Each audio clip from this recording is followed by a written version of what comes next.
जय हिंद, जय महाराष्ट्र, जय Shivray.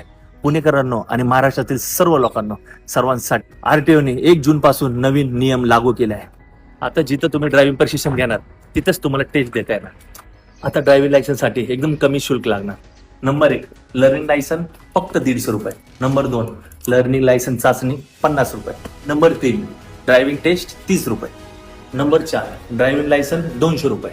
Number 5 licence नूतनीकरण 200 रुपये. आणि नंबर 6 दुसऱ्या वाहनाचे अतिरिक्त लायसन 500 रुपये. आता ड्रायव्हिंग प्रशिक्षण केंद्रासाठी नवीन नियम लागू. त्यासाठी ठराविक संस्थांना मान्यता दिली जाणार आहे. मित्रांनो, ड्रायव्हिंग टेस्टसाठी तुम्हाला आता आरटीओला जाण्याची अजिबात गरज नाही. 1 प्रशिक्षण केंद्राकडे 1 एकर जमीन असेल, 4 व्हीलर असेल तर 2 एकर जमीन. नंबर 2 ड्रायव्हिंग टेस्ट घेण्यासाठी पुरेशी सुविधा. नंबर 3 शिकणारा हा 12वी पास आणि 5 वर्ष अनुभव असला पाहिजे. आणि सर्वात महत्वाचं म्हणजे महत्वाची